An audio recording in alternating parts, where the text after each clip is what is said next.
الله الرحمن الرحيم. هناخد مع بعض اختبر نفسك لغاية الدرس الرابع. الكلام ده في الوحدة التانية. وركز يا ولاد، الرياضة عايزة حل تدريبات كتير. عندي 1.5 وسالب 3. قلنا أي عدد موجب يا جماعة أكبر من السالب، أي عدد موجب أكبر من السالب، يبقى سالب 3 أقل. طيب العدد النسبي الذي يقع ما بين 5.1 والخمس. طب نكتبها كده يا جميل ماما. ادي 5.1 وعندي هنا 5. ده عدد صحيح وده عدد ومعاه علامة العشرية. طب هنسلفه كده يا ولاد ونحط ايه؟ نحط ايه؟ يلا فكر معايا كده. ايوه، حطينا صفر للعدد الصحيح. طب يا مس هنا 1 وهنا 0، زود هنا 0 يا حبيبي وهنا 0. هتلاقي مكتوب عندك 5 و1 جزء من 100، 5 و2 جزء من 100، 5 و3 جزء من 100. تمام يا مس. مين اللي موجود عندنا؟ موجود 5 و9 أجزاء من 100. ركز في السؤال الجاي كده. عندي 5.7 من 10. 5.7 من 10 علامة عشرية يا ولاد، صح؟ مش موجود في الصحيح، مش موجود في الطبيعي، ومش موجود في أعداد العدد، يبقى موجود في الأعداد النسبية. أي مما يلي لا يمثل عدد نسبي؟ جالنا السؤال ده قبل كده وقلنا هناخد 8 على 5 ناقص 5 عشان هيساوي عندي 8 على 0. لما اطرح 5 ناقص 5 يا ولاد هيديك 8 على 0. 8 على 0 ليس لها أي معنى. طيب عايز العدد النسبي اللي بيقع ما بين، اكتب كده 9.2، 9.1. اللي ممكن اعمله يا ولاد هحط هنا 0 واحط هنا 0. يلا هات بقى احسب من بعد 10 لغاية قبل 20. 9 و11 جزء من 100. يا مس، لان بعد 10 11. العدد النسبي الذي يكافئ. يكافئ يعني عايزة قده. طب يكافئ دي انا ممكن اضربه براحتك والله. 2 على 3 اضرب في 2 او اضربه في 3. هو دي المكافئ بتاعك يا ميس؟ يا حبيبي مكافئ يعني اضرب فوق وتحت في نفس العدد. طب ركز.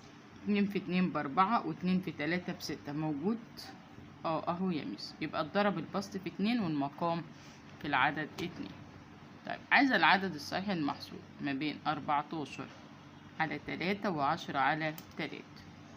طب نركز كده يا ولاد في الموضوع ده.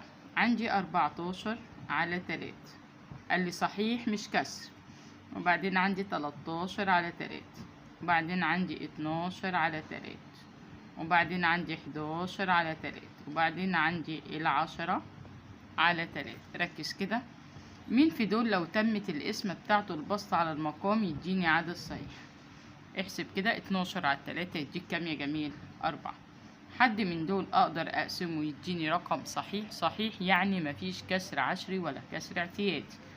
طيب العدد النسبي -3.6. عايزه بصورة A على B. قلنا A على B يا ولاد يعني بسط ومقام. A على B يعني بسط ومقام. تعال نخليه بسط على مقام. ادي ال A على B بيساوي، هكتب الكسر بعيد شوية. 3 ده عربي يا ميس معلش.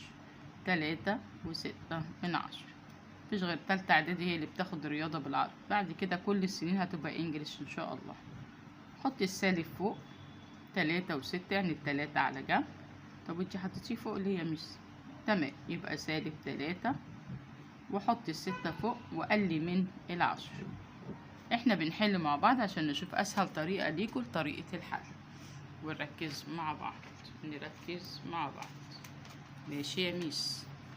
أيهما أقرب إلى الصفر؟ ال3 أم -4؟ الأقرب للصفر مين؟ طب ما احنا نعمل خط الأعداد عشان أوضح لك مين القريب للصفر، ال3 ولا ال4؟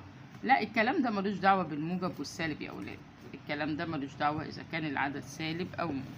ماشي كده أهو. تمام يا مس. هنكتب ادي الصفر بتاعنا في النص، وادي 1 وادي 2 وادي 3. طبعا انت عارف ان هيبقى -1 -2 -3 وسالب 4. مين هنا قريب للصفر؟ لما تروح قريب ل3 خطوات ولا ل4 خطوات؟ ما ده سالب يا ميس. احنا مش بنتكلم على السالب يا حبيبي، احنا بنتكلم مين قريب للصفر، لما تمشي 3 خطوات ولا لما تمشي 4 خطوات؟ لا، ال3 يا ميس هي اللي ايه؟ قريب.